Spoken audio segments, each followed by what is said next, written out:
అందరికీ నమస్కారం. శ్రీనివాస్ చెప్పే కథలకు మీ అందరికీ స్వాగతం. ఇప్పుడు మనం వినబోయే కథ రంగనాయకమ్మ గారు రచించినటువంటి మురళి వాళ్ళమ్మ. మరి కథలోకి వెళ్దామా? ఫోను చీకట్నే గోల గోలగా. అబ్బా, మళ్ళీ తెల్లారటం భయం. దాని దగ్గరే వేళ్లాడాలి మనం. ఆ వేళ్లాడే మనిషి ఇంట్లో లేనే లేడుగా, ఇంకా ఎవరి కోసం? కాసేపు ఆగింది. మళ్ళీ మొదలు. రజని చూడరాదు, మురళీనేమో చూడు తొందరగా. చూస్తున్నాను అత్తయ్య. ఆగింది ఫోను. రజని వంటింట్లోకి రాగానే రుక్మిణి అడిగింది, ఎవరు ఇంత పొద్దున్నే? మురళేనా? కాదు, శ్రీలత గోవా నుంచి. మురళి మాట్లాడలేదా? ఆ అమ్మాయే మాట్లాడింది. ఆ అమ్మాయికి నీతో ఏం పని? ఏం మాట్లాడింది అంటూ అత్తగారు ఆశ్చర్యపడుతూ చూసింది. రజని కొంచెం తటపటాయిస్తూ హోటల్ నుంచే చేసింది. సముద్ర పొడ్డుకి బయలుదేరుతున్నారట. ఇప్పుడే బయలుదేరుతున్నాము. భలే ఎంజాయ్ చేస్తున్నావులే రజని, నువ్వు ఉంటే చాలా బాగుండేదే అంది రజని పాఠం అప్పచెప్పినట్టుగా అప్పచెప్పింది. రుక్మిణి మళ్ళీ ఆశ్చర్యపోతూ, మురళి లేడా అక్కడ మరి అని రెట్టించి అడిగింది. పక్కనే ఉన్నట్టున్నాడు. ఏ మురళి అని పక్కన ఎవరితోటో మాట్లాడినట్టు అనిపించింది. ఈ ఏముందిలే మాట్లాడటానికి అనుకున్నాడేమో. అదే మాట, వెళ్ళి 2 రోజులైంది, ఇంట్లో ఎలా ఉన్నారో కొంచెం అడగద్దు అంటూ రుక్మిణి మొహం చిట్లించింది. మళ్ళీ ఫోను. రజని గబగబా వెళ్ళింది. ఈసారి మురళే. ఏం లేదు, ఇందాక లత గమ్మున పెట్టేసింది. ఏం చేస్తున్నారు? ఆ అమ్మాయి ఏం చేస్తుంది? ఇప్పుడే లేచాం, అత్తయ్య వంటింట్లో ఉన్నారు, పిలవనా? వద్దులే కానీ, జ్వరం తగ్గిందా నీకు? రజని నవ్వింది. అదేం జ్వరం, ఏదో కొంచెం వచ్చింది, ఎప్పుడో తగ్గింది. నువ్వు కూడా వస్తే బాగుండేది రజని. అస్తమానం వెళ్తూనే ఉంటావుగా, ఇంకెప్పుడైనా వస్తానులే. మళ్ళీ వచ్చే నెలలోనే రావాలి, కానీ అప్పుడంతా డైరెక్టర్లతో మీటింగులు అది బిజీగా ఉంటుంది. ఇప్పుడు చాలా లేజర్గా ఉన్నాం. సరేలే, ఇప్పుడు ఏం చేస్తాం, అంతేగా. పెట్టేనా? ఎప్పుడొస్తున్నావు మరి? ఓ మర్చిపోయాను, రేపు రాత్రికే 10 దాటుతుందేమో అన్నట్టు నిన్న నీకు ఒక చీర సెలెక్ట్ చేసింది లత. ఎందుకు? ఇప్పటికే బోలెడున్నాయి, వద్దు. కొనేశాక ఏం చేయాలి? లతకిచ్చేనా? నీ ఇష్టం. సరదా కన్నా లేదు, మరి పెట్టేనా? సరే. కొంచెం నవ్వు మొహంతో వంటింట్లోకి వెళ్ళింది రజని. మురళి చేశాడు అత్తయ్య. అదే అనుకున్నాలే, ఇప్పటికి తెలివి వచ్చిందేమో. ఏమన్నాడు? రేపు రాత్రికి వస్తున్నాడట అని ఊరుకుంది రజని. చీర కొన్నాడట, లత సెలెక్ట్ చేసిందట, చాలా చీరలు ఉన్నాయి కదా అంటే, అయితే లతకిచ్చేనా అన్నాడు అని కూడా చెప్తే, అలాంటి సరసాలంటే అత్తగారికి చాలా కోపం వస్తుందని తెలుసు రజనికి. కొన్ని మాటలు అత్తగారు అస్సలు సహించదని కూడా తెలుసు. రేపు వస్తున్నాడట అని మళ్ళీ ఆ 2 మాటలే చెప్పి పనిలో పడింది రజని. పగలంతా 10 సార్లు ఫోన్లు. మిస్టర్ మురళీమోహన్ ఉన్నాడా అంటూ మద్రాసు నుంచి, సేలం నుంచి, బెంగళూరు నుంచి ఏవేవో ఊళ్ళు. లేడు లేడు, గోవా వెళ్ళాడు, రేపు వస్తాడు అని ఒకటే పాట పాడాల్సి వచ్చింది రుక్మిణి. రజని ఉంటే తనే చూసుకుంటుంది, కానీ రజని ఆఫీస్కి వెళ్ళింది. రాత్రి పడుకోబోయే ముందు గోవా నుంచి ఫోను. శ్రీలత మళ్ళీ. హాయ్ రజని. మీరా? నిరుత్సాహపడింది రజని. రజని, ఇవాళంతా భలే ఎంజాయ్ చేశాంలే. అబ్బా, తెగ తిరిగాం, కాళ్ళు పడిపోయాయనుకో. ఒకటే తలపోటు. మురళి లేకపోతే చచ్చి ఉండేదాన్ని. తల మర్దనా చేయటం భలే వచ్చే మురళికి. తగ్గిందిలే బాబు అన్నా వినకుండా కూడా, అబ్బా ఎలా గిచ్చుతున్నాడో చూడు మీద పడి. ఇందాక అలాగే చేయి పట్టుకుని లాగి రెక్క విరగొట్టినంత పనిచేశాడు. అబ్బా అలా గిచ్చుతావేంటి అని లత కేకలు పెడుతోంది ఫోన్లో. రజని ఆశ్చర్యపోతూ వింటోంది. మురళి లాక్కున్నాడు ఫోను. కంగారుగా అంటున్నాడు, చచ్చా అంతా అబద్ధం, నమ్మకు, నీతో తిట్టించాలని అలా చెప్తోంది. ఇందాక నీళ్ల వైపు వెళ్ళిపోతోంది అని చేపట్టుకుని కొంచెం ఆపానంతే. కెరటాలు లాగేసాయంటే మాలో ఎవరికి ఈత రాదు, కర్మ. అమ్మాయి పని బాగానే అయ్యేది ఈ పాటికి. రక్షించాననే కృతజ్ఞత అయినా లేకుండా ఎలా చెప్తోందో నీకు. రిసీవర్ లత లాగేసుకుంది మళ్ళీ. మురళివే అబద్ధాలు రజని, కావాలంటే శ్రీనివాస్ని అడుగు. చెయ్యి విరగ్గొట్టినంత పనిచేసి తర్వాత మళ్ళీ తనే మర్దనాలు చేశాడనుకో, అయినా ఇంకా బాధగానే ఉంది. ఇదిగో మురళి, మళ్ళీ చేయలాగుతావే, ఈసారి నిజంగా విరిగిపోతుంది, ఇక నువ్వే పోషించాలి నన్ను. ఫోను కోసం పెనుగులు అట జరుగుతున్నట్టుగా అనిపించింది రజనికి. మళ్ళీ శ్రీలతే. ఆఫీస్లో రోజు నా దగ్గర యాలక్కాయలన్నీ లాక్కుని తినేస్తాడు. జీన్స్ కొని పెట్టమంటే నీ యాలక్కాయలు అంత ఖరీదా అంటున్నాడు. చూడు రజని, ఇలాంటి వాడిని ఏం చేయాలి? ఫోను మళ్ళీ మురళి చేతుల్లోకి మారింది. లత మాటలకేం కానీ ఏం చేస్తున్నారు? అన్నాలు తినేశారా? అమ్మ నిద్రపోతోందా? రజని కంఠం పెగలలేదు. రజని, హలో రజని. ఉన్నాను, ఇప్పుడే తిన్నాం. అత్తయ్య ఏదో చదువుకుంటున్నట్టున్నారు. మేమింకా ఇప్పుడు హోటల్కి బయలుదేరాలి. రోజంతా ఈ గడ్డి ఆ గడ్డి తింటూనే ఉన్నాం అనుకో. మరి పెట్టేనా? ఇక అమ్మకి జ్వరం పూర్తిగా తగ్గిందా? జ్వరం అత్తయ్యకి కాదు, నాకే తగ్గిందని పొద్దునే చెప్పానుగా. అవునులే, మర్చిపోయాను, పెట్టేస్తున్నాను. రజని నెమ్మదిగా అడుగులు అడుగేసుకుంటూ అత్తగారి గది వైపు బయలుదేరింది. మురళి అత్తయ్య. అదే అనుకున్నా ఇంతసేపు మాట్లాడుతుంటే అని కోడలు మొహం చూస్తుంటే ఆశ్చర్యం వేసింది రుక్మిణికి. అలా ఉన్నావే, ఏమైంది? రేపు రావట్లేదా మురళి? అబ్బే ఏం లేదు. ఏమన్నా అన్నాడా? అదేం కాదు. విసిగించకు రజని. ఏం లేదు లేదు అని చెప్పేస్తే నమ్మటానికి నేనేమన్నా చిన్నపిల్లనా? ఏం లేకపోతే అలా ఎందుకున్నావు? చెప్పాలనిపిస్తే చెప్పు, లేకపోతే వెళ్ళి పడుకో అనేసి రుక్మిణి మొహం పుస్తకం వైపు తిప్పుకుంది. రజని కొంచెం సిగ్గుపడుతూ తల వాల్చేసి నుంచుంది. అది కాదత్తయ్య, ఆ శ్రీలత ఏమిటి అంత చదువుకుంది, పెద్ద ఉద్యోగం చేస్తోంది, ఎలా మాట్లాడాలో కూడా తెలియదా? రోజంతా బాగా తిరిగారట, తలనొప్పి చంపేసిందట. మురళికి తల పట్టడం బాగా వచ్చే అంది. ఇదిగో ఎలా గిచ్చుతున్నాడో చూడు అని అరిచింది. అంతా పిచ్చి పిచ్చిగా మాట్లాడింది. రుక్మిణి నిర్ఘాంతపోతూ వింటోంది. మరి నువ్వేమన్నావు? ఏమో, నేనేమనలేదు. నాకు అసలు ఏం తోచలేదు అసలు. అయినా ఏమన్నా అంటే మురళి గురించి నేనేదో అనుమానపడుతున్నట్టు అనుకోదు. రుక్మిణి కోపంగా. ఏ అనుమానపడితే తప్ప? వెకిలి వేషాలు వేస్తుంటే అనుమానపడక ఏం చేస్తారు అంది. చిచి, నాకు అలాంటి అనుమానం లేదత్తయ్య. నిజంగా ఆ అమ్మాయి నాతో అలా చెప్పటం ఏం బాగుంటుందని అంటున్నాను అంతే. ఏం చేసింది ఇది తప్పు? కాకపోతే చెప్తే ఎందుకు బాగుండదు? అవుననుకోండి అని రజని కొంచెం నవ్వింది. శ్రీలత మాటలకి అత్తగారికి చాలా కోపం వచ్చిందని రజనికి బాగా అర్థమైంది. మరి మురళి ఏమన్నాడు? ఏమన్నాడు? కాదు, నీళ్ళ దగ్గరికి వెళ్తుంటే పడిపోతుందేమోనని చేపట్టుకున్నాను అంతే అని ఏదో అన్నాడు. అంతకన్నా చెప్పడానికి భయం వేసింది రజనికి. బాగానే ఉంది సహాయం చేయటం. తలనొప్పికి మర్దనాలు చేస్తాడు, ప్రమాదాల నుంచి రక్షిస్తాడు, చాలా బాగుంది అని రుక్మిణి మొహం చిట్లించింది. మరి పడుకుంటాను అత్తయ్య, నిద్రొస్తోంది అని కదిలింది రజని. మనసు పాడు చేసుకోకు అనలేదు అత్తగారు. పైగా అసలు అంతసేపు వాళ్ళ మాటలన్నీ ఎలా విన్నావు? మీ ఇద్దరికి బుద్ధి లేనట్టుందే అనేసి ఫోన్ పెట్టాక వాళ్ళేం బాగితే అది వింటూ నుంచున్నావా అంది కోపంగా చూస్తూ. తెలుసు అత్తగారి పద్ధతి. రజనికి కొంచెం నవ్వి నెమ్మదిగా వెళ్ళిపోయింది. మురళి గురించి రజనికి నిజంగానే ఆందోళన లేదు. కొంచెం ఆశ్చర్యమే కానీ మనసు పాడు చేసుకునేంతగా ఆశ్చర్యం అయితే లేదు. మనసు పాడయ్యేంతగా ఆందోళన అంతా రుక్మిణిని పట్టుకుంది. ఏదో చిన్నతనంలో ఏదో సరదాగా ఉన్నారులే, ఒక చోట పనిచేసేవాళ్ళు ఆ మాత్రం చనువుకుండరా అని ఇన్నాళ్ళు అనిపించినట్టుగా ఇప్పుడు అనిపించడం లేదు. ఇది చిన్నతనమా, సరదాగా ఉండటమా? అన్నిటికీ సరిపెట్టుకుంటూ పోతే అన్నీ తప్పు లేనట్టే కనబడతాయి. ఒకసారా రెండుసార్లు ఎప్పుడు ఏదో ఒక వంకర పని జరుగుతూనే ఉంది. ఇప్పుడు ఏదో కంపెనీ టూర్లో తిరుగుతూ సరదాగా ఉన్నారులే అనుకోవటానికి లేదు. ఇంట్లో ఉన్నప్పుడైతే మాత్రం ఫోన్ రావటం భయం, పరిగెత్తుతాడు. చాలాసార్లు ఆ అమ్మాయే హలో హలో యార్ బోలో అంటాడు. అదేం పలకరింపు అంటే మా కంపెనీ భాష అంతేలే అమ్మ అంటాడు. మొదట కాసేపు ఆఫీస్ సంగతులు నడుస్తాయి. ఈయన గ్రూప్ కన్సల్టెంట్, ఆవిడకేవో సలహాలు అవసరం అవుతాయి. అది అయ్యాక ఇక అక్కడి నుంచి ఏమిటేమిటో కబుర్లు. ఎవరు వింటారు? ప్రతిసారి అరగంట దాటితే కానీ ఫోన్ వదలడం. కంపెనీ నుంచి వచ్చేదే రాత్రి 10 దాటాక, వచ్చినప్పటి నుంచి మళ్ళీ ఫోన్లు. ఆదివారం అయితే రోజంతా అదే గోల. ఇంట్లో ఉన్నాడన్న పేరే కానీ ఉండేది ఫోన్ దగ్గరే. ఏమన్నా అంటే కంపెనీ మ్యాటర్స్, అర్జెంట్ వ్యవహారాలు, ఎక్కడెక్కడి నుంచో ఈయనతో కన్సల్ట్ చేస్తారట. పోనీ కంపెనీ సంగతులు అయితే అదో దారి, మధ్యలో శ్రీలత వ్యవహారం ఒకటి. ఆఫీసులో ఎలాగూ కలుస్తారు, ఇంటికి వచ్చాక కూడా కబుర్లేనా? రాత్రిపూట కూడా ఆ అమ్మాయితో కాలక్షేపాలు సాగించాల్సిందే. తనకు నచ్చిన మనిషిని తనే ఎంచుకుని తన ఇష్టం మీదే పెళ్లి చేసుకున్నాడు. మొదట్లో సంతోషంగా ఉన్నాడో ఏమో, ఆ తర్వాత ధ్యాసే ఉన్నట్టు కనపడదు.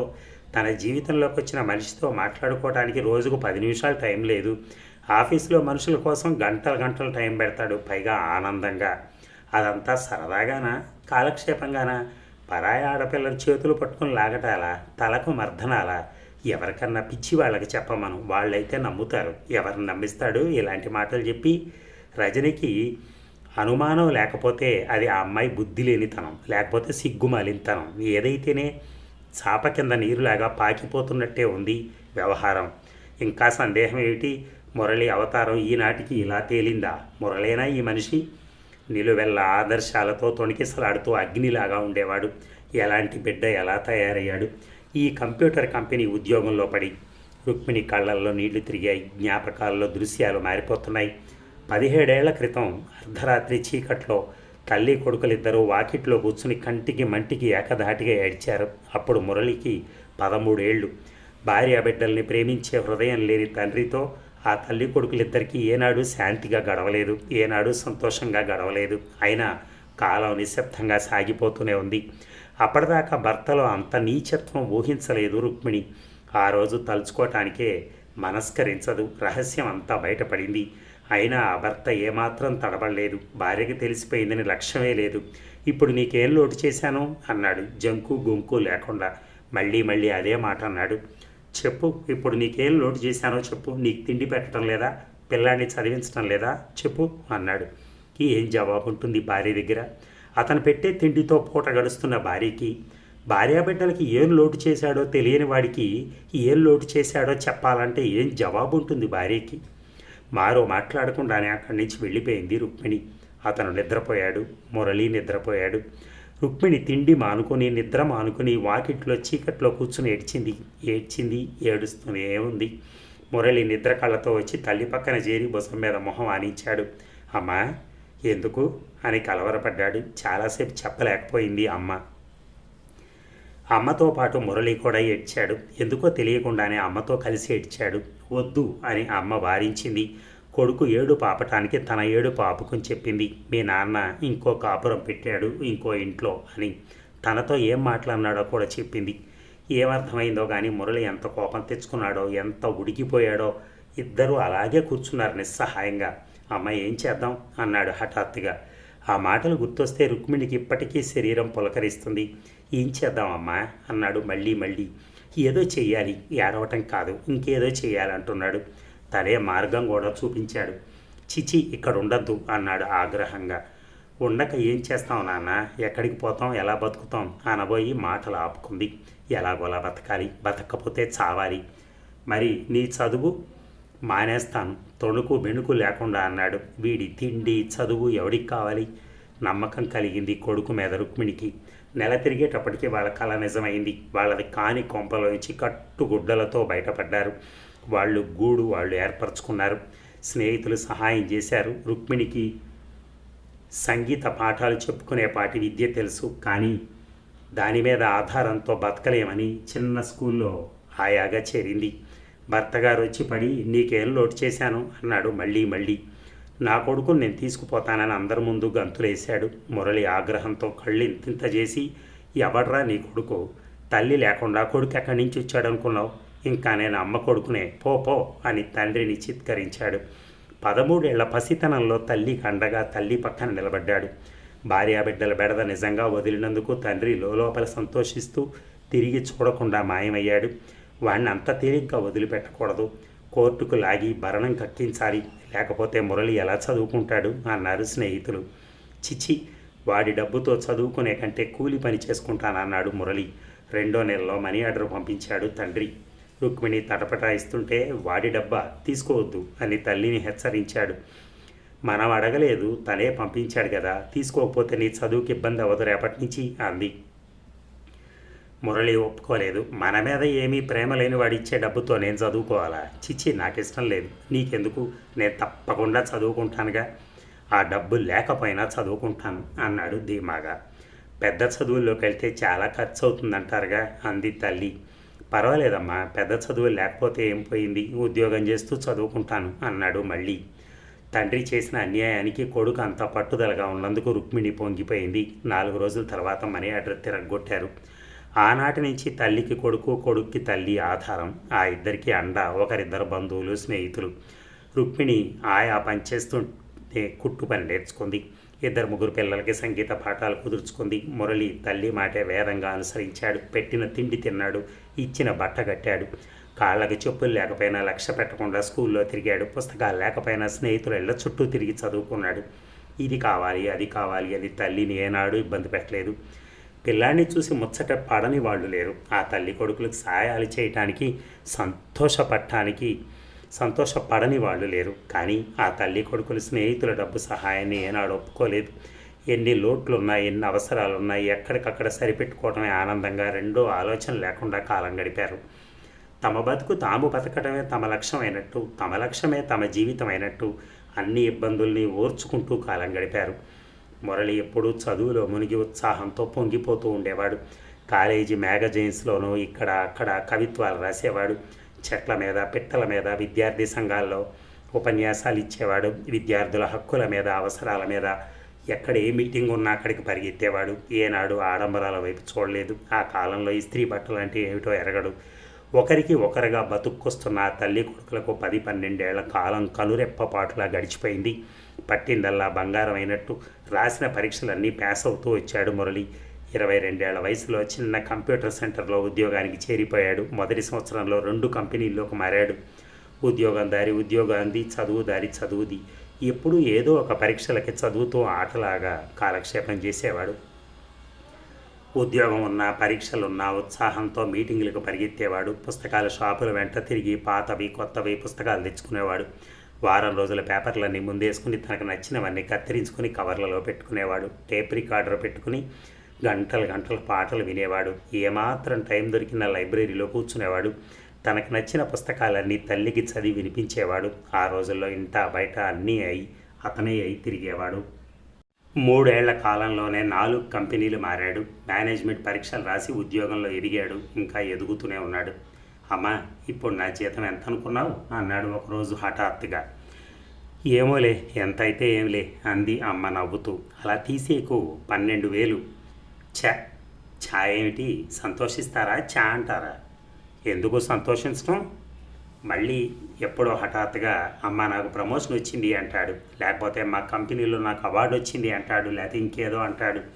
ఈ సంవత్సరం మా కంపెనీకి టార్గెట్ ఎంతో తెలుసా, 100 కోట్లు అంటాడు. అంటే అంత బిజినెస్ చేయాలని డైరెక్టర్ల బోర్డు నిర్ణయించింది.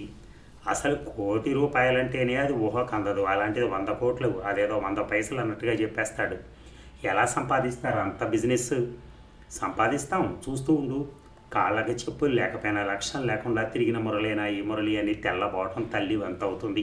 కానీ ఈ మురళి చిన్ననాటి మురళి అని రజనిని ఎంచుకోవటంలో నిరూపించుకున్నాడు. స్నేహితులు ఎన్నెన్ని సంబంధాల గురించో చెప్పుకొచ్చారు. కట్నాలు కానుకలు ఆశ చూపించారు. దేన్ని లక్ష్య పెట్టలేదు మురళి. ఏది వల్ల కాదన్నాడు. పెళ్లి చూపులకి రానన్నాడు. ఆఫీస్ పనుల మీద వేరే కంపెనీలకు తిరిగినప్పుడు పరిచయమైన రజనిని ఎంచుకున్నాడు. ఆ అమ్మాయిని తీసుకొచ్చి తల్లికి చూపించాడు. నీ ఇష్టమే నా ఇష్టం నాన్న అని రుక్మిణి సంతోషించింది. ఆ అమ్మాయి వేరే కులం అని తెలిసి మరీ సంతోషించింది. కుర్రాడు బోలెడు సంపాదించుకుంటున్నాడు. రంగరంగ వైభవంగా పెళ్లి చేద్దాం, తండ్రిని కూడా పిలుద్దాం, సిగ్గొస్తుంది వాడికి అన్నారు స్నేహితులు. మురళి సరదా పడి ఒప్పేసుకుంటాడేమోనని రుక్మిణి భయపడింది. కానీ తల్లి కన్నా ముందే మురళి ఆ మాటలన్నీ ఎగరగొట్టాడు. అసలు వాళ్ళిద్దరూ 4 స్నేహితులను వెంటబెట్టుకుని రిజిస్టర్ ఆఫీస్కి వెళ్ళారు. 2 ఫోటోలు దిగారు. అందరు ఇంటికి వచ్చి ఒక పూటంతా సంతోషంగా తిని తిరిగారు. పెళ్లినాటికి రజని జీతం 1000 లోపు, మురళి జీతం 15,000 దాటింది.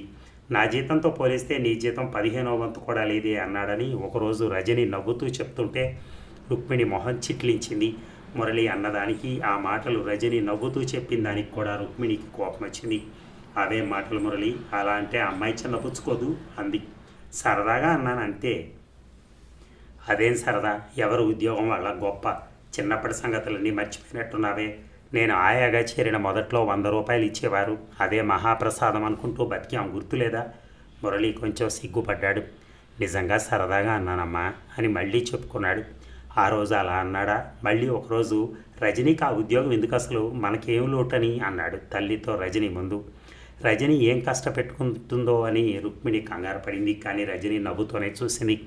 రుక్మిణి మొహం చిట్లిస్తూ, ఏం మాట్లాడుతున్నావు మురళి? మతుండే మాట్లాడుతున్నావా?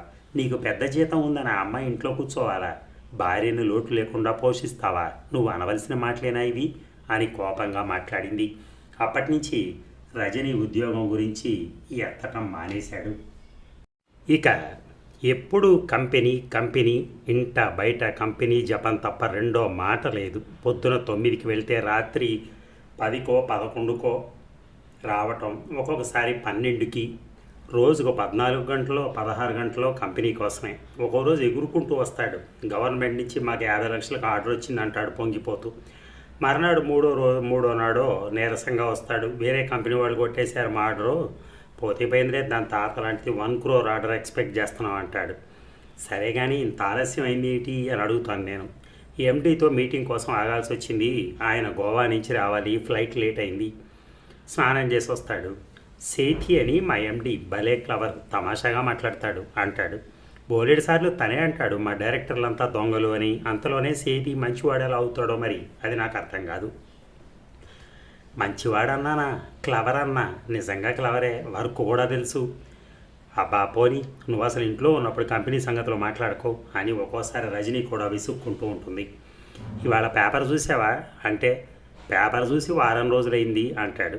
ఇదేం ఉద్యోగం ఇంత ఘోరంగా ఉంది, అందరూ ఇలాగే చేస్తారా ఈ కంపెనీలో అని రుక్మిణి ఆశ్చర్యపోతూ ఉంటుంది. మురళి గ్రూప్ కన్సల్టెంట్ అయ్యాక ఇంటికి ఫోన్ కూడా వచ్చింది. ఇక అర్ధరాత్రి దాకా ఎక్కడెక్కడి నుంచో ఎవరో ఒకరు ఏదో ఒకటి అడుగుతూనే ఉంటారు. అన్నం తింటూ కూడా ఫోన్లో మాట్లాడతాడు. బిజినెస్ జర్నల్స్ అవుతూ ఫోన్లో మాట్లాడతాడు. రోజు మొత్తం మీద ఇంట్లో గడిపేది 7-8 గంటలే. 7 గంటల నిద్రకి, మిగిలిన గంట స్నానాలకి, పానాలకి. కారుకు లోనిస్తారు, కొనుక్కుందామా అన్నాడు ఒకరోజు. అసలు స్కూటర్ కొన్నప్పుడే తల్లి బాగా అడ్డం చెప్పింది. స్కూటర్ల మీద ప్రమాదాలు జరుగుతాయి, బస్సుల్లో తిరగరాదా అంది. కానీ స్కూటర్ తప్పలేదు. ఇప్పుడు కారు. మీరిద్దరూ స్కూటర్ మీద తిరుగుతూనే ఉన్నారు, ఇప్పుడు కారు ఎందుకు అని మళ్ళీ అడ్డం చెప్పింది తల్లి. మనం ముగ్గురు వెళ్ళాలంటే దానికోసం కార్లు కావాలా, లేకపోతే వెళ్ళలేమా? కంపెనీ లోన్ ఇస్తుంది కదమ్మా, ఏనుగు కోసం కూడా లోన్ ఇస్తుందేమో చూడు. అప్పటికి కారు గోల తప్పింది. అదేం కంపెనీయో కానీ అస్తమాను ఫంక్షన్లే, పెద్ద ఉద్యోగాల్లో ఉన్న వాళ్ళందరికీ అస్తమాను డిన్నర్లు, ప్రెజెంట్లు. మురళి నెలకో 2 నెలలకో ఏదో ఒక వస్తువు ఇంటికి తెస్తూనే ఉంటాడు. ఇవాడ మా కంపెనీ డే అయింది అని భూతం లాంటి నల్లకోటు తెచ్చాడు ఒక రోజు, దాని మీద కంపెనీ పేరు. ఇంకో రోజు 6 డజన్ కాఫీ కప్పులు, వాటి మీద కంపెనీ పేర్లు. ఒకసారి కూర గిన్నెలు, చెవులు పిల్లుల్లాగా ఇంతింత చెవులు వాటి మీద కంపెనీ పేర్లే. ఒకసారి నీళ్ల జగ్గు, ఒకసారి సూట్ కేసు, ఒకసారి హాట్ బాక్సు. ఒకసారి చూసి రజనీ కూడా విసుక్కోవడం మొదలెట్టింది. డబ్బే ఇవ్వరాదు, డబ్బు ఇస్తే మనకు కావాల్సినవి మనం కొనుక్కుంటాం, మనకేం కావాలో వాళ్ళకేం తెలుస్తుంది. ఈ కప్పులు చూడు, లోటాలలాగా, ఇవేం కప్పులు, తెల్లగా ముద్దుగా ఉండాలి కానీ అబ్బాబా ఈ సామాన్లు సర్దలేక చచ్చిపోతున్నాను అంది చాలాసార్లు. మనకు అక్కర్లేకపోతే ఎవరికైనా ఇచ్చేయండి అన్నాడు మురళి. ఒకరోజు ఇంటికి రాగానే, అమ్మ నీకు మంచి చీరలు ఉన్నాయా అన్నాడు. అదేమిటి, ఎందుకు? వచ్చే వారం మా కంపెనీలో ఫ్యామిలీస్ డే, నువ్వు రావాలి, రేపు ఏదైనా పట్టు చీర తెచ్చేనా? మీ కంపెనీ భజన కూడా మేము కూడా మొదలెట్టాలా నాయన, మమ్మల్ని ఇలా బతకని అంది రుక్మిణి. ఆ ఫ్యామిలీస్ డే రోజు తను కోటు టై వేసుకుని ముస్తాబయ్యాడు. రజని ఏం చెరగట్టుకోవాలో, తల ఎలా దూకోవాలో తనే డిక్టేట్ చేసి తీసుకెళ్ళాడు. ఇక చాలా తొందరలోనే రైల్లో ఫస్ట్ క్లాస్ ప్రయాణికుల స్థాయిని కూడా దాటిపోయి విమాన ప్రయాణికుల స్థాయికి ఎదిగాడు. కంపెనీ పనుల మీద ఎక్కడికి వెళ్ళాలన్నా విమాన ప్రయాణాలు, గోవాలో అరగంట మీటింగ్ ఉందంటాడు. పొద్దున వెళ్ళి సాయంత్రం వస్తాడు. లేకపోతే కలకత్తా బ్రాంచ్లో ఇంటర్వ్యూలు అంటాడు. అది కాకపోతే ఢిల్లీలోనో బెంగళూరులోనో ఏదో ట్రైనింగ్ అంటాడు. ఊళ్ళో ఉన్నప్పుడైతే అర్ధరాత్రి అని ఇంటికి వస్తాడు. పొరుగుళ్ళు పోతే విమానాల మీద అయితే ఏంటి 24 గంటలు కంపెనీ కోసమే. హోటళ్లలోనే తిండి, నిద్ర. ఇంకా పిల్లలు లేకపోబట్టి సరిపోయింది, కానీ లేకపోతే ఎప్పుడంటే అప్పుడు బయటికి పోతుంటే పిల్లలతో ఎన్ని కష్ట సుఖాలు ఉంటాయి. మురళి ఎక్కడికి వెళ్ళినా విమానాల మీదేనంటగా అని వాళ్ళు వీళ్ళు అదేదో భాగ్యమైనట్టుగా అడుగుతారు. పైకి అలాగే ఉంటుంది. ప్రయాణం అన్నప్పుడల్లా ప్రాణాలు అరచేతిలో పెట్టుకునే వెళ్తాడు. వెళ్లే ముందు రజనీతో నవ్వులాటకి, రజనీ మళ్ళీ వస్తానో లేదో, రాకపోతే నా స్కూటర్ నువ్వు తీసేసుకో అంటాడు. పాపం అమ్మాయి కళ్ళ నీళ్లు పెట్టుకున్నంత పని చేస్తుంది. సరదా కన్నా లేదు అంటాడు. అదేం సరదా అని మొహం ముడుచుకుంటుంది. విమానం నేల మీద దిగి అందులోంచి బయటికి తొగ్గానే అమ్మ బతికాను ఈ రోజుకి అనుకుంటానని చెప్తాడు ఇంటికొచ్చి. ఒక్కోసారి గుండె ఆగిపోయినంత పని అవుతుంది, ఒక్కోసారి చెప్పలేనంత జాలేస్తుంది. వేళ పట్టుకు తిండి ఉండదు, నిద్ర ఉండదు. జీతం చూస్తే వేలు, ప్రమోషన్లు అంటారు, అవార్డులు అంటారు. ఎప్పటికప్పుడు ఏదో ఒకటి పడేసి కంపెనీ పిచ్చిలో ఇరికించేస్తారు. జీతాలు, ప్రమోషన్లు వచ్చి పడుతుంటే కంపెనీకి ఇంకా అంటిపెట్టుకోక ఏం చేస్తాడు? రోజుకి అలాగే తయారవుతున్నాడు. హఠాత్తుగా ఒక్క పూటలో ఎవరో బయలుదేరాలంటే అబ్బాయి ఇప్పుడా అనుకోడు. వెళ్ళాలి మరి, కంపెనీ పని, అర్జెంట్ పని, డ్యూటీకి వెళ్ళకపోతే ఎలాగా అంటాడు. ఎక్కడికి వెళ్ళినా చాలాసార్లు ఫోటోలు తీసుకొస్తాడు. అదేం కంపెనీయో, అవేం ఉద్యోగాలో. ఆడ మగ అందరూ ఫ్యాషన్ పెరేడ్లకు వచ్చినట్టే ఉంటారు. ఆఫీసుల్లో కూడా అందరూ ఖరీదైన బట్టలే. ఆడపిల్లలు కూడా లైట్ జీన్స్, టైట్ జీన్స్, జుట్లు విరబోసుకోవటం, మేకప్లతో మెరిసిపోవటం, ఆడమగ ఒకళ్ళ భుజాల మీద ఒకళ్ళ చేతులు వేసుకుని వేళ్లాడుతూ ఉంటారు. అలాంటి ఫోటోలు చూసినప్పుడు రుక్మిణికి చాలా దిగులేస్తుంది. మురళి, నువ్వు ఈ కంపెనీలో కాకుండా ఏ బట్టల మిల్లులోనో, పంచదార మిల్లులోనో, ఇంకెక్కడో చిన్న ఉద్యోగం అయితే బాగుండేది. ఏ ఉద్యోగం ఇది అని విసుక్కుంటుంది. మురళి నవ్వుతాడు. ఇప్పుడు నా జీతం ఎంత అనుకుంటున్నావు? 30,000. ట్యాక్స్లకి చాలా పోతుందనుకో అంటాడు. జీతం ఎంత పెరిగితే ఏం లాభం? ఎలా తయారవుతున్నావో చూసుకో. రోజు పేపర్ అన్నా తిరిగ్గా చూస్తున్నావా? అసలు నువ్వు లైబ్రరీకి వెళ్ళి ఎన్నాళ్ళయింది? పుస్తకాలే మానేశావు, పాటలు వింటం మానేశావు, ఎక్కడ ఏ మీటింగ్ ఉన్నా పరిగెత్తేవాడివి, వాటి ధ్యాసే పోయింది. పోనీ ఇంట్లో గంటన్నా ఉంటున్నావా? ఈ సీజన్లోనే కొంచెం బిజీ అమ్మా. ఎప్పుడు ఇదేగా చెప్పేది. రోజుకి 7-8 గంటల కన్నా కంపెనీలో ఎందుకు ఉండాలి? దానికి ఎంత జీతం ఇస్తారో అంతే ఇవ్వమను. అంతకన్నా ఏం చేసుకుంటాం వేలు సంపాదించి? నవ్వుతాడు తల్లి మాటలకి. ఒక్కోసారి ఊరుకుంటాడు పట్టించుకోకుండా. చిన్న ఉద్యోగంలో ఉన్న రోజుల్లో సాయంత్రం కాగానే ఇంటికి పరిగెత్తుకొచ్చేవాడు.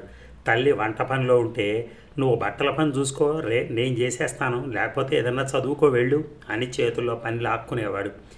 ఇప్పుడు ప్రతి సంతోషము కంపెనీకే, పుస్తకాలు చదువుకునే కాలము కంపెనీకే, కబుర్లు చెప్పుకునే కాలము కంపెనీకే, కలిసి అన్నాలు తినే కాలం కూడా కంపెనీకే, మొత్తం జీవితమే కంపెనీకి. ప్రమోషన్లు ఇస్తారని, జీతాలు పెంచుతారని రోజంతా ఉద్యోగమేనా? ఇల్లు సంసారం లేవు నీకు? ఆ అమ్మాయి చూడు సాయంత్రానికల్లా ఇంటికి వచ్చేస్తుంది. నువ్వెందుకు రావు? మిగిలిన పని మర్నాడు చేసుకో. సాయంత్రం నుంచి నీ కోసం చూస్తూ ఉంటుంది. అర్ధరాత్రి అప్పుడు ఊడిపడతావు. 1 రోజా 2 రోజులే? ఎన్నాళ్ళు సహిస్తారు ఎవరైనా? ఇలాగే ఎప్పుడూ ఆఫీసులని, కంపెనీలని మగవాళ్ళు ఇల్లు పట్టకుండా తిరుగుతుంటే ఆడవాళ్ళు ఏం చేస్తారో తెలుసా? చూసి చూసి మనసు విరిగి కాస్త తీరిగ్గా మాట్లాడే మగవాళ్ళ మీద మనసు పెట్టుకుంటారు. ఓ రోజున ఇంట్లో నుంచి బయటికి పోతారు. అలాంటిది ఏదో జరిగితేనే కానీ నీకు తెలిసి వచ్చేది లేదులే. తల్లి అంత గట్టిగా మందలించినా సరే నవ్వి, నీకు అన్నీ భయాలే, ఊరుకో అంటాడు. నాకు భయాలే మరి, నీకు మాత్రం ధైర్యం. నీ 30,000 చూసుకుని అంత ధైర్యం నాకెలా వస్తుంది చెప్పు అంటుంది రుక్మిణి. అలాంటి పోట్లాట ఏదో జరిగాక 4 రోజులు కాస్త తొందరగా వస్తాడు. తర్వాత మళ్ళీ మామూలే. అర్జెంట్ మీటింగ్ వచ్చి పడింది, తప్పలేదు అంటాడు. లేకపోతే ప్రాజెక్టు ఫైనలైజేషన్ టార్గెట్ రీచ్ అవ్వాలంటాడు. రజని ఏం కష్టపెట్టుకుంటుందో అని రుక్మిణికి ఒకటే దిగులు. ఆ అమ్మాయికి ఏం జరుగుతున్నా కోపం తెచ్చుకోవడమే తెలియనట్టుంటుంది. అలాంటి మెతక మనిషి కూడా అప్పుడప్పుడు మొహం వేళ్లాడేసుకుని ముభావంగా తిరుగుతూ ఉంటుంది. ఎలా నచ్చ చెప్తాడో, ఎలా బతిమాలతాడో కానీ కాసేపటికి ఆ అమ్మాయి నవ్వు మొహంతో కనపడి అత్తగారి భయాలన్నీ వమ్ము చేస్తూ ఉంటుంది. మిగిలిన చికాకులన్నీ ఒకెత్తు, శ్రీలతతో వ్యవహారం ఒక్కటి ఒకెత్తు. దీన్ని ఎలా సహించడం? తనే ఎంచుకుని తన ఇష్టంతోనే ఒక మనిషిని తన జీవితంలోకి తెచ్చుకున్నాడు. ఈ మనిషి మీద ఎంత శ్రద్ధతో ఉన్నాడో, అవతల మనిషి మీద ఎంత ఆసక్తితో ఉన్నాడో తెలిసిపోవట్లేదు. మొదట్లో ప్రతిరోజు రాత్రిపూట ఇద్దరు కలిసి నవ్వుకుంటూ కబుర్లు చెప్పుకుంటూ అన్నాలు తినేవాళ్ళు. రజని ఏదన్నా నవల్స్ అవుతుంటే తను పడుకొని సంతోషంగా వినేవాడు. కాసేపటికి తాను కలెక్ట్ చేసిన పాటలన్నీ వేసి వినిపించేవాడు. కాసేపు రజనీతో మాట్లాడటానికి తాహతాలాడుతున్నట్టు ఉండేవాడు. ఎలా మారాడో, ఎప్పుడు మారాడో రజని ఆ మార్పే గమనించినట్టే కనపడదు.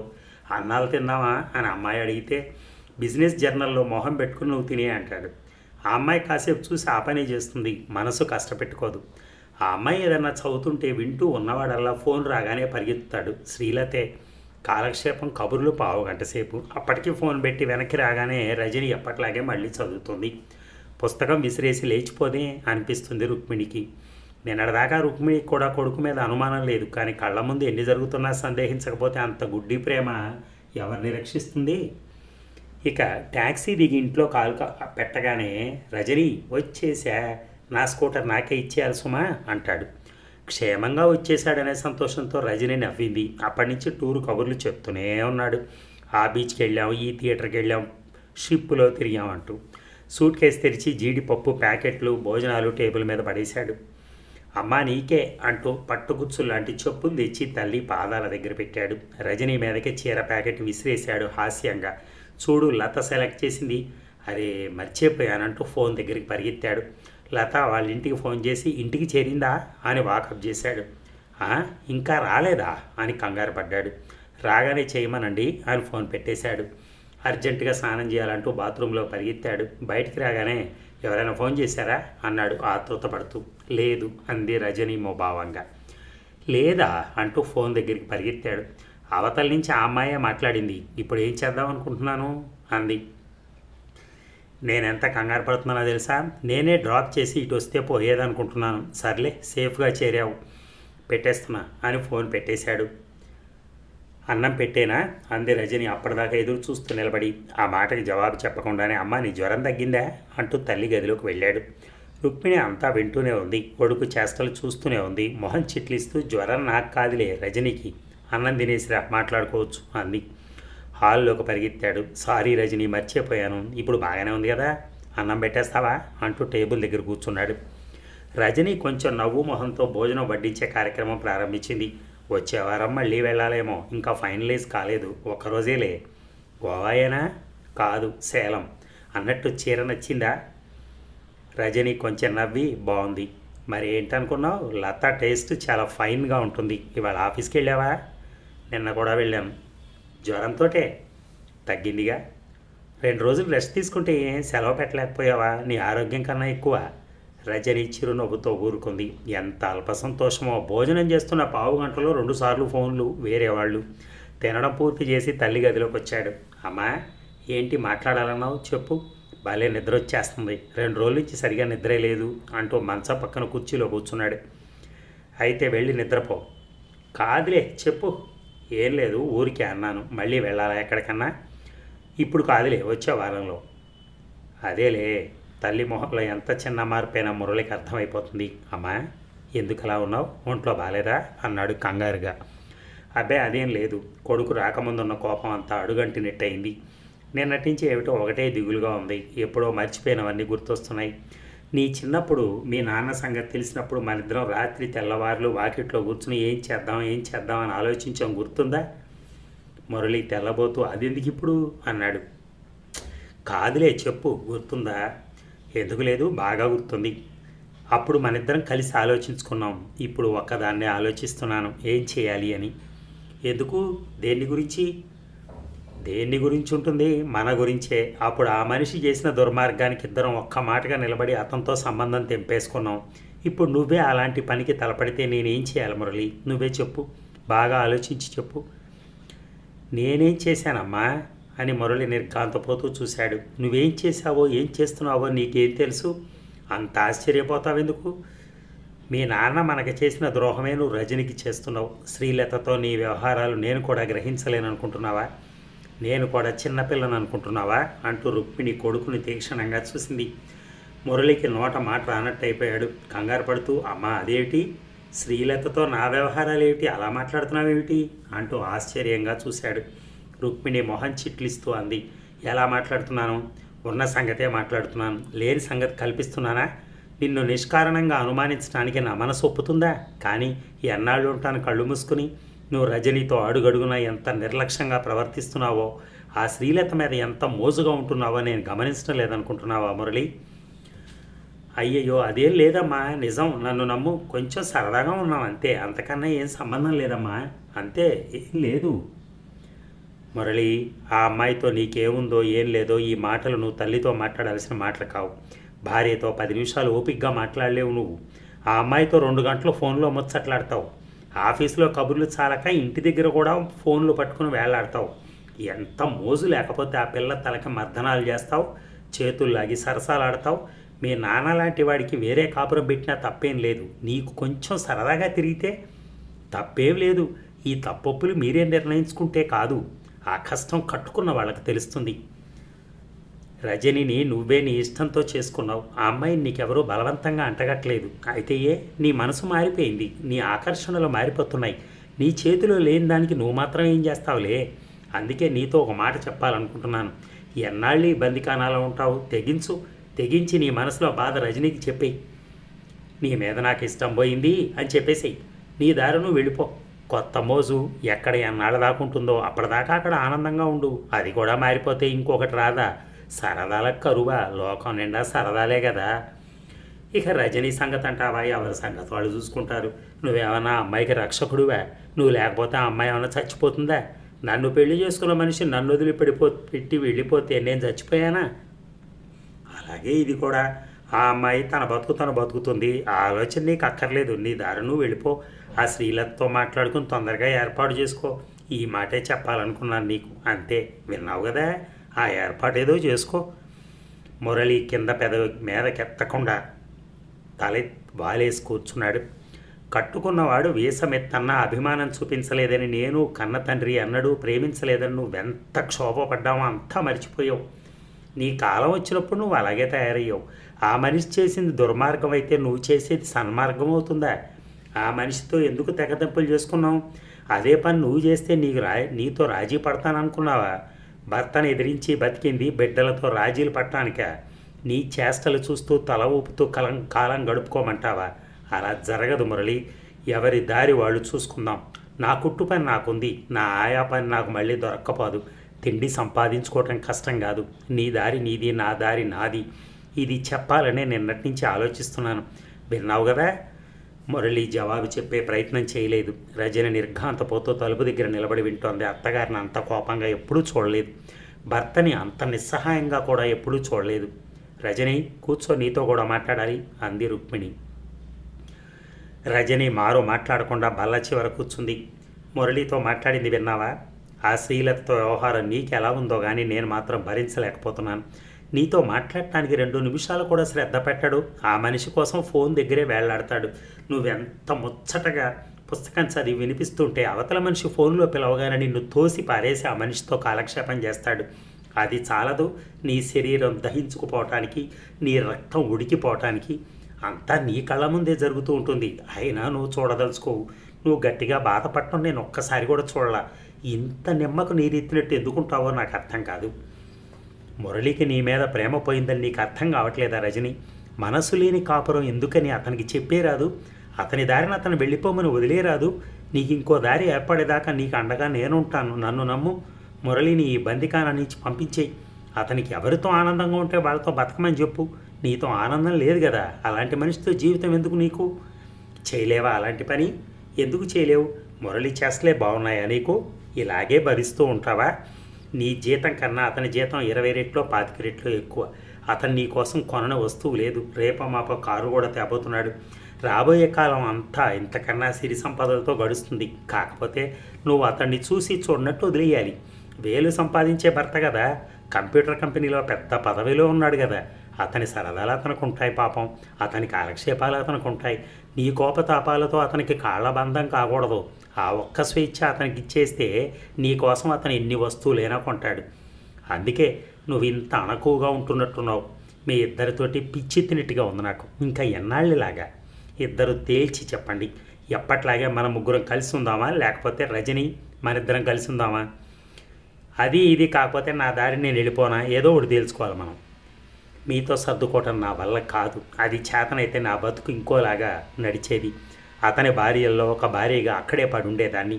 అది చేతగానప్పుడు ఇవాళ కొడుకు చేష్టలు చూస్తూ కొడుకు దగ్గర పడుండడం ఎలా చేతనవుతుంది నాకు? నా వల్ల కాదు. రజని చెంపల మీద నుంచి జలజల కన్నీళ్లు రాలిపోతున్నాయి. తల వంచి వెక్కి వెక్కి ఏడవడం మొదలెట్టింది. మురళి చప్పున లేచి రజని దగ్గర నిలబడి, చచ్చ ఊరుకో, ఏం లేదు ఊరుకో అని తన రూమాలతో కళ్ళు తుడిచాడు. రజని ఇంకా ఏడుస్తానే ఉంది. మురళి కళ్ళల్లో కూడా నీళ్లు తిరిగాయి. తల్లిని చూస్తూ అక్కడే నిలబడ్డాడు. ఈ కథ ఆంధ్రజ్యోతి వారపత్రికలో 1999 సంక్రాంతి పండగ సందర్భంగా ప్రచురితమైంది. మరి ఈ కథ మీకు నచ్చింది అనుకుంటాను. నాకైతే చాలా నచ్చింది. ఎందుకంటే తండ్రి ఎన్నో బాధలు పెడుతూ ఉంటే, తల్లిని ఎవరితోనో తిరుగుతూ ఉంటే తల్లికి బాసటగా నిలిచి ఎన్నో కష్టాలు పడి ఇద్దరు బయటకు వచ్చి జీవితం సాగిస్తున్నారు. అప్పుడే ఈయన పెళ్లి చేసుకున్నాడు. సరే బాగానే ఉంది. ఆ తర్వాత ఈయన కూడా ఇంకొక ఆఫీస్ ఆమె దృష్టిలో పడి ఆమెతో ప్రయాణం చేయటం. దానివలన ఏమైంది, మనకి ఇక్కడ తండ్రికి కొడుక్కి పెద్ద తేడా ఏం లేదు. ఆ టైంలో తండ్రి చేస్తున్నప్పుడు కొడుకు కాపాడాడు, కానీ ఈరోజు కొడుకే చేస్తున్నాడు. అప్పుడు ఏం చేసింది తల్లి అనేది ఇంపార్టెంట్. ఆ తల్లి కాపాడింది చివరికి. అదండి కథ. Thank you.